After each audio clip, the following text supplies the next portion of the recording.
Dawn and Brianna, I had the chance to spend some time with the detectives from the El Paso Police Department's cold case unit, along with members of the Bonilla family, to learn why after so many years, they're still searching for clues. And hopefully there's someone out there tonight who is watching who can help give this family some closure. Very funny, outgoing, playing around, jokes, she loves music. She loved music a lot, dancing and everything. She always left everything for me to do, house chores. Janet Bonilla was a class act, fun, tall, and full of life. Her siblings say she didn't have one shy bone in her body. A very outgoing, very happy little girl.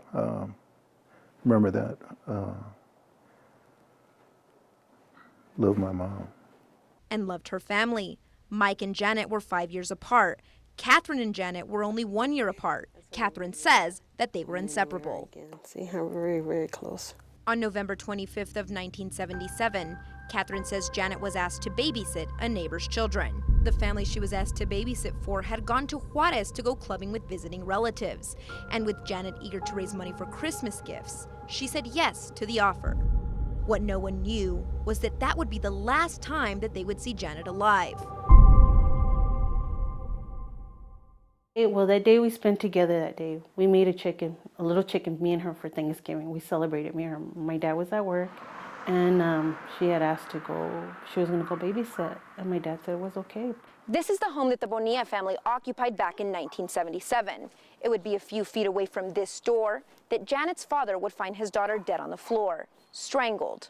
My dad had left across the street, and then I went on my own to go see. I saw people outside crying, and then I went in, and then I went to the bedroom, and then that's when I saw my sister.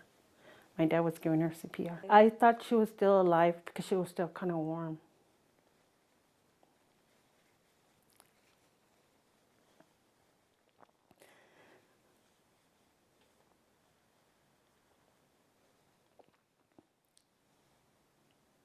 I thought she would be, how can I tell you, alive to be here with us right now. Detectives handling the case back then believed someone had broken in the early morning through a bedroom window, killing the 13-year-old. News of Janet's murder shocked the community. Nothing of this extent had happened in this small, quiet neighborhood. Well, this case, I think back then was even pretty notorious due to the fact that it was a babysitter that was brutally murdered. Police say their major obstacle in this case was the fact that there were no witnesses over the age of 8. The parents of the children Janet was babysitting for didn't return from Juarez until 5:30 that morning. The children were there, but they were between 3 and 7 years old. And one of the children, the older one, observed part of what happened and could offer, bits and pieces of something, but of course no complete suspect description that would really pin our crime on any particular individual. Police at the time even had the oldest child hypnotized as an attempt to gather more evidence, but were unsuccessful. Officers had very little evidence to work with. Nothing was stolen from the scene, and the children were unharmed. Now we're going back almost 40 years, 1977. So as far as physical evidence, all that was doable back then was fingerprints and basically blood typing, okay, and say, okay, this is blood and this is type so-and-so. That there was no DNA. Detectives had two main suspects. One, a teenage boy who was infatuated with Janet. The second, the driver of a suspicious red Mustang in the neighborhood. Both were eventually ruled out. Was it, like you said, a complete stranger that came in and, or was it somebody that she knew? Because if somebody that she knew, then there's somebody who knows that person, and chances are he knows or she knows what occurred. As for her siblings, Mike and Catherine have their own suspicions on who killed their sister. Pretty sure I know who it is. But until somebody talks and identifies them and is willing to make a statement and corroborate with everything else that's happened, all we can do is sit and hope that they do talk and ease the pain for a lot of people.